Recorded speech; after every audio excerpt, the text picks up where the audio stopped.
நம்ம எல்லாருக்கும் பிடித்த குழந்தை தெய்வம், கூப்பிட்ட குரலுக்கு ஓடோடி வரக்கூடிய தெய்வம், கலியுகத்தின் கண்கண்ட தெய்வம் நம்ம முருகப்பெருமான் தாங்க.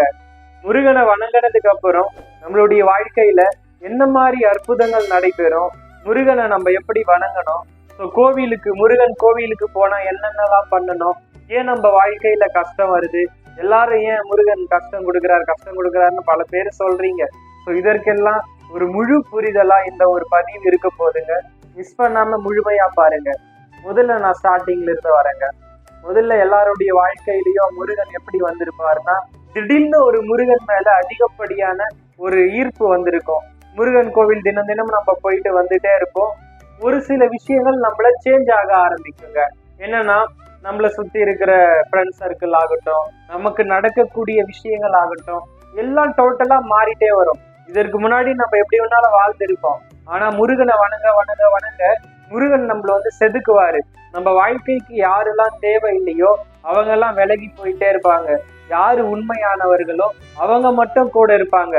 ஒரு கட்டத்துக்கு மேல எந்நேரமும் நம்ம முருகா முருகா முருகா முருகான்னு சொல்லிட்டே இருப்போம். முருகனை பார்த்தா நம்மள அறியாம கண்ணிருந்து தானா கண்ணீர் வரும். கோவிலுக்கு போகும்போது அப்படி முருகனை ரொம்ப நேரம் பார்த்துட்டே இருக்கலாம் போல தோணும். திருப்புகை நம்ம ஆர்வத்தோட படிப்போம், கந்த சஷ்டி கவசம் படிப்போம். இந்த மாதிரி எந்நேரமும் முருகா முருகா முருகா முருகான்னு இந்த வார்த்தை உச்சரிச்சுட்டே இருப்பங்க. இந்த மாதிரி உச்சரிச்சா உங்களை கைவிடுவாரா முருகன்? சொல்லுங்க. கஷ்டம் வருங்க, எல்லாருக்கும் கஷ்டம் வரும். கஷ்டம் இல்லாத மனிதன் கிடையாது. அந்த கஷ்டம் எல்லாம் ஏதோ ஒரு காரணத்துக்காக நமக்கு வருது. நம்ம இந்த ஜென்மத்துல இங்க மனிதனா நம்ம பிறந்துடல. கிட்டத்தட்ட 84 லட்சம் பிறவிகள் அப்புறம் தான் நமக்கு இந்த மனித ஜென்மம்ன்றது கிடைச்சிருக்கு. யாருக்கு தெரியும் நம்ம என்னென்ன கர்மங்கள் பண்ணியிருப்போன்னு. ஆனா முருகனுக்கும் நமக்கும் இந்த ஜென்மத்துடைய தொடர்பு கிடையாதுங்க. நமக்கும் முருகனுக்கும் எத்தனை ஜென்ம தொடர்போ. அதனாலதான் இந்த பிரிவில நம்ம முருகனை வணங்கி இருக்கோம். முருகனை வணங்க வணங்க ஒரு சில மாற்றங்கள் நம்மள அறியாம ஏற்படும். ஒரு சிலருக்கு சீக்கிரமா வாழ்க்கையில முன்னேற்றம் கிடைக்கும். அதாவது பொருளாதார ரீதியா கிடைக்கலாம், ஆன்மீக ரீதியா கிடைக்கலாம். ஒரு சிலருக்கு எந்த ஒரு முன்னேற்றம் கிடைக்காது. நம்ம ஆனா முருகனை மனதார வணங்கிட்டே இருப்போம். இவங்கெல்லாம் எந்நேரமும் நீங்க குறை சொல்லவே கூடாது. ஐயோ, நான் முருகனை வணங்கிட்டே இருக்கேன், என் வாழ்க்கை அப்படியே தான் இருக்கு, என் வாழ்க்கை மாறல, எனக்கு கடன் பிரச்சனை, பொருளாதாரம் எனக்கு இன்னும் அதிகமா நான் வருமானம் சம்பாதிக்கணும், இந்த மாதிரி பல பேரு புலம்பிட்டு இருப்பீங்க. இவங்களுக்கு எல்லாம் நிச்சயமா உங்களுக்கெல்லாம் ஒரு நாள் காலம் வருங்க. அது ரொம்ப தூரத்துல கிடையாது, இன்னும் கொஞ்சம் தூரம் தான் இருக்கு. ஆனா முருகன் மேல நீங்க முழு நம்பிக்கை வைக்கணும். முருகா, நான் உன்னை வணங்கிட்டேன், உன்னை தவிர நான் யாரையும் நம்பலப்பா, உன்னை ஒழிய ஒருவரையும் நம்புகிறேன், பின் ஒருவரை யான் பின் செல்லேன் அப்படின்னு ஒரு பாடல் இருக்கு. அந்த மாதிரி முருகா, உன்னை நான் நம்பிட்டேன்பா, உன்னை தவிர நான் யார காலை போய் பிடிக்கிறது, நீதான் எனக்கு எல்லாம் அப்படின்னு சொல்லிட்டு முருகனிடம் சரணடைஞ்சிடுங்க. முருகன் ஒரு குழந்தைங்க. நான் முன்னாடி சொன்ன மாதிரிதான், நம்ம கூப்பிட்ட உடனே ஓடோடி வந்துருவாங்க. எங்க இருந்தாலும் ஓடோடி வந்துருவான். ஏதாவது ஒரு ரூபத்துல நம்மளுக்கு காட்சி கொடுப்பாரு. பல பேருக்கு இது நடந்திருக்கும். நீங்க வண்டியில போகும்போதோ இல்ல பஸ்ல போகும்போதோ முருகான்னு நினைச்சிருப்பீங்க.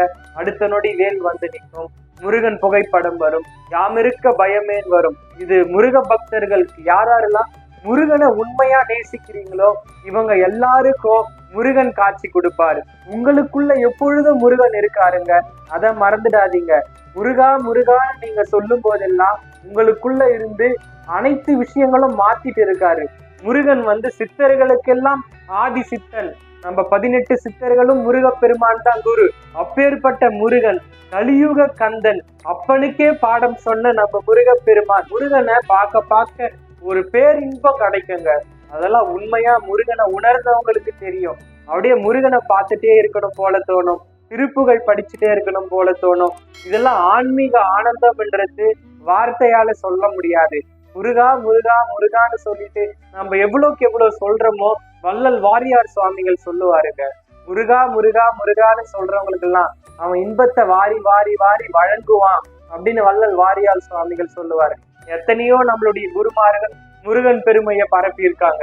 அருணகிரிநாதருக்கு அப்புறம் பாம்பன் சுவாமிகளுக்கு அப்புறம் வள்ளல் வாரியார் சுவாமிகள் ஸ்பீச் எல்லாம் கேளுங்க.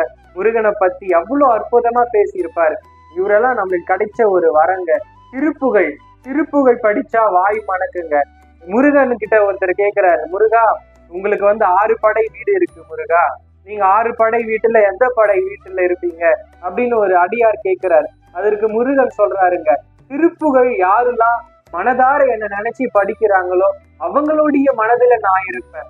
திருப்புகழ் படிப்பவர் மனத்தினில் இருப்பவர். எப்பேற்பட்ட ஒரு இது பாருங்க. திருப்புகழ், வேல்மாறல், கந்த சஷ்டி கவசம், இதற்கெல்லாம் அவ்வளவு ஒரு சக்தி இருக்கு. நீங்க திருப்புகழ் படிக்க படிக்க உங்களுடைய வாழ்க்கை மாறத உங்க கண் கூட பாப்பீங்க. முருகன் மேல முழு நம்பிக்கை வைங்க. இது போதுங்க. நீங்க எந்த செயல் பண்ணாலும் சரி, என்ன பேசினாலும் சரி, முருகா இத நான் பண்ணல, நீதான்ப்பா பண்ணற, நீதான் எனக்குள்ள இருந்து பண்ணற. அதே மாதிரி ஒரு விஷயம் பேசுனீங்கன்னா, முருகா பாத்துக்கோ, இத நீதான் பேசுற, அதனால கவனமா பேசு, நான் எதுவும் தப்பு பண்ணிட்டேன்னா என்ன கோச்சிக்காத முருகா அப்படின்னு சொல்லிட்டு முருகன் நம்ம கூடவே இருக்கிறதா நினைங்க. எப்பயும் உங்க கூட இருக்காரு முருகன் அப்படின்ற நினைங்க. எங்க கடவுள் நமக்குள்ளதான் இருக்காரு, எங்கேயும் போல. தியானத்துக்குள்ள எந்த அளவுக்கு போறோமோ, இப்ப நம்மளுக்கு வர சந்தேகங்கள் முருகனை நினைச்சு, முருகா இந்த மாதிரி வாழ்க்கையில ஒரு பிரச்சனைப்பா, இதற்கு எனக்கு பதில் வேணும் அப்படின்னு நீங்க கண்மூடி மௌனமா ஒரு அரை மணி நேரமோ 1 மணி நேரமோ இருந்தீங்கன்னா உங்களுக்குள்ள ஒரு தானா குரல் கேட்கும். அது தியானம் பண்ணா, மனம் ஒருநிலைப்பட்டா எல்லாராலையும் உணர முடியும். அதனால இறைவன் என்றவர் நமக்குள்ள இருந்து எல்லா விஷயமும் சொல்லிட்டு இருக்காருங்க. அதை நம்ம கேட்கறது கிடையாது.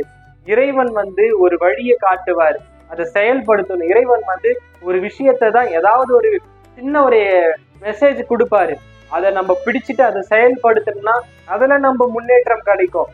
எந்த ஒரு செயலுமே நம்ம பண்ணாம எல்லாமே இறைவன் பண்ணிடுவார், எல்லாமே இறைவன் பண்ணிடுவார் அப்படின்றது ரொம்ப ரொம்ப அது தவறான செயலுங்க.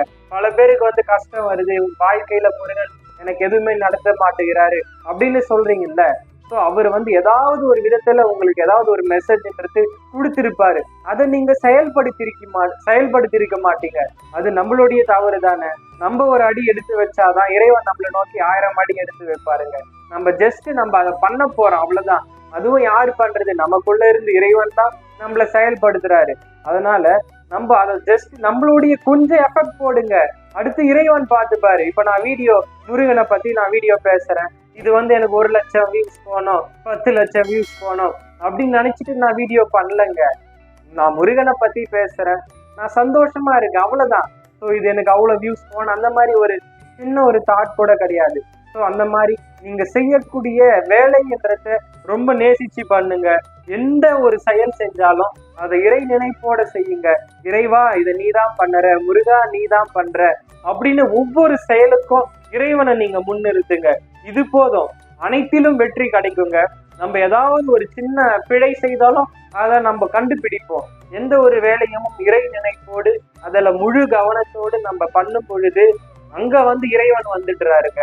இறைவன் அதுக்குள்ள வந்துடுறாரு, நம்மள அவர் செயல்படுத்துறாரு. டே இது தப்புடா, இப்படி பண்ணக்கூடாது, இதுதான் கரெக்ட், நீ பேசுறது தப்பு. நம்ம ஒரு விஷயம் நம்ம பேசுறோம் இல்லையா, இதை நம்ம பேசுறதுக்கு முன்னாடி, ஒரு தவறான விஷயங்கள் பேசுறதுக்கு முன்னாடி அதை நம்ம 1-2 வாட்டி யோசிச்சு பேசணும். இதை நம்ம பேசுறோம், அடுத்தவங்களுடைய மனசு இதனால புண்படுமா, இதை அவங்க ரொம்ப பாதிக்குமா அப்படின்னு ஒரு சில விஷயங்கள் நம்ம யோசிக்கணும். பல பேர் தெரியாம பேசிருப்பீங்க. இனிமேலாவது நீங்க அடுத்தவங்களை காயப்படுத்துற மாதிரி பேசாதீங்க, இறை நினைப்போட இருங்க. எல்லா ஜீவராசிகளையும் ஒன்னா பாருங்க. இது போதுங்க, தியானம் பண்ணுங்க. முருகன் எப்பயுமே நம்ம கூட இருந்து எல்லாமே நல்லதுதான் பண்ணுவார். அதனால முருகன் எனக்கு கஷ்டம் கொடுக்குறாரு அப்படிலாம் நினைக்காதீங்க. நான் முருகனை வணங்கிட்டே இருக்கேன், வாழ்க்கையில கஷ்டம் தான் வருது, முருகனை வணங்காதவங்களாம் நல்லா ஹாப்பியா இருக்காங்க அப்படின்னு நீங்க நினைச்சிருக்கீங்கன்னா அது உங்களுடைய அறியாமைங்க. நீங்க முருகனை இப்ப வணங்கிட்டு இருக்கீங்க, கஷ்டம் வர மாதிரி தெரியும். ஆனா இன்னும் கொஞ்ச காலத்துக்கு அப்புறம் குப்பையில இருந்தாலும் உங்களை கோபுரத்துல தூக்கி போயிட்டு வைக்கக்கூடியவர் கலியுக என் கந்த பெருமான். அதனால முருகனை நீங்க எப்பொழுதும் குறை கொள்ளாதீங்க. எப்பவும் நமக்கு என்ன நடந்தாலும் அது முருகன் நம்ம நன்மைக்கு தான் நடத்துவாருங்க. ஸோ அதனால முருகனை முழுமையா நம்புங்க, வேற எதுவும் இல்லைங்க. ஸோ முருகன் பல அற்புதங்கள் பண்ணியிருப்பாரு, பல பேருடைய வாழ்க்கையில முருகன் பல அற்புதங்கள் நிகழ்த்திருப்பாரு. யாரோருடைய வாழ்க்கையில என்னென்ன அற்புதங்கள் நடந்திருக்குன்னு மறக்காம கமெண்ட் செக்ஷன்ல மென்ஷன் பண்ணுங்க. ஸோ இந்த வீடியோ பல பேருக்கு மிகவும் உபயோகம் உள்ளதா இருந்திருக்குங்க. மறக்காம உங்களுடைய friends and family circle share பண்ணிட்டு இதே மாதிரி யூஸ்ஃபுல்லான வீடியோஸ் பார்க்க இப்பவே சப்ஸ்கிரைப் பண்ணிக்கோங்க கைஸ். இன்னொரு நல்ல வீடியோல பார்ப்போம். தேங்க்ஸ்.